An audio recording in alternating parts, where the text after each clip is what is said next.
Okay, so jumping into a full body warm-up, we're going to start with some side twists, just looking over the shoulder each side, around 2 to 3 reps on each side before coming into a low lunge downward dog. So pushing back every single rep into a downward dog position, trying to get my nose to my toes before stepping through and forward with my foot, rotating high on the outside, reaching up to the air, trying to keep my hands stacked on top of each other.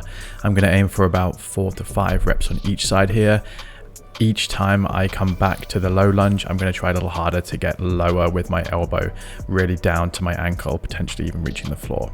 Then we're going to lie on our chest into something called a scorpion stretch. You're going to have one arm straight out to the side, a little under your armpit, and then push round, trying to lift your leg up and over, completely twisting your body. You can see on both sides here, I'm going to go for a total of 5 reps on each side, around 2 to 3 reps each side before switching, trying to keep the arm straight. You can see that as I move my hand up, the stretch gets a little more intense, and the end of this stretch, or the highest position for your hand, would probably be about level with your shoulder that I've achieved on that last rep there. Any higher than that, and it just starts to target a different muscle. So work slightly under your armpit and then move your hand higher every rotation and see if you can get your hand level with your shoulder. We're then moving back into that low lunge here, back into some of those rotations to further twist and warm up the lower back. Emphasis here on reaching further down with your shoulder. Your elbow. This will be the second time that you've performed this exercise in the warm-up, and so this one should feel a little bit more loose and mobile than the first time that you performed this. Next up, we're going to take a second just to stretch out those hip flexors by trying to put your back knee down on the floor and reach up with the hand on the same side. 3 to 4 reps here will be enough. All you're aiming to do is get that hand both up and back behind your body, stretching out those hips.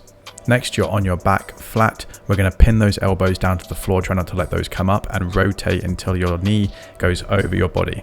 Pin the knee down on the other side and do the same thing but with the upper body. Coming into a knee hug, putting that in, and then grabbing behind your kneecap to then stretch the hamstrings, kick your foot up as high as you can. Try and get your leg as straight as possible here, but don't let that knee come forward. The thing that knee is going to want to do is drift forward. You have to hold it back. Then we're going to repeat the same thing on the other side. Knee swings first, then pin that knee down and do the same with your arm, trying to get that elbow at the low point of your body behind you.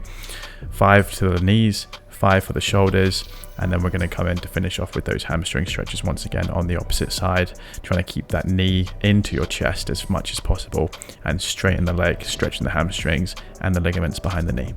Hope you feel ready and warmed up, good to go. Enjoy your session.